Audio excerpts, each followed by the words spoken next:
ആഴ്ചകൾ തോറും ഓഫറുകളുമായി Kudumbini supermarket, Pattambi and Shoranur. Pattambi നേർച്ചയുടെ ഭാഗമായുള്ള കേന്ദ്ര കമ്മിറ്റി ഓഫീസ് പ്രവർത്തനം തുടങ്ങി. വി കെ ശ്രീകണ്ഠൻ MP ഉദ്ഘാടനം നിർവഹിച്ചു. കേരളത്തിലെ ഏറ്റവും പ്രസിദ്ധമായ 111ാമത് പട്ടാമ്പി നേർച്ച വിപുലമായ പരിപാടികളോടെയാണ് കൊണ്ടാടുന്നത്. ഫെബ്രുവരി 8, 9 തീയതികളിലായാണ് നേർച്ച നടത്തുന്നത്. ഇതിന്റെ ഭാഗമായുള്ള കേന്ദ്ര കമ്മിറ്റി ഓഫീസ് പ്രവർത്തനം തുടങ്ങി. കേന്ദ്ര committee office V K Sreekandan MP ഉദ്ഘാടനം ചെയ്തു. മലയാള മനോരമയുടെ പട്ടാമ്പി ബ്യൂറോ ചീഫായിട്ട് 1.5 കൊല്ലം ഇവിടെ പ്രവർത്തിച്ചിട്ടുണ്ട്.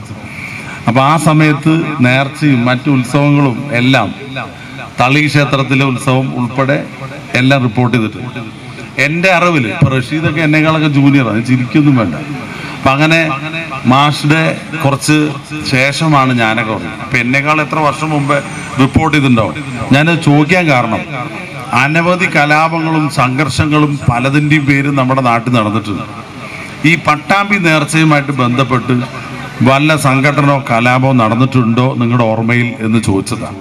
സത്യത്തിൽ ചെറിയ ചെറിയ വിഷയങ്ങളൊക്കെ ഉണ്ടായത് ഒഴിച്ച് അങ്ങനെ പട്ടാമ്പി നേർച്ച എന്ന് വെച്ചാൽ മതസൗഹാർദ്ദത്തിന്റെ ഉത്തമമായ പ്രതീകവും സമാധാനത്തിന്റെ 10,000-കണക്കിന് ആളുകൾ വന്നിട്ടും തീരെ സംഘർഷം കുറഞ്ഞ ഏറ്റവും വലിയ ഉത്സവമാണ് പട്ടാമ്പി എന്നുള്ളതാണ് ഈ പട്ടാമ്പി നേർച്ചയുടെ ഏറ്റവും വലിയ പ്രത്യേകത.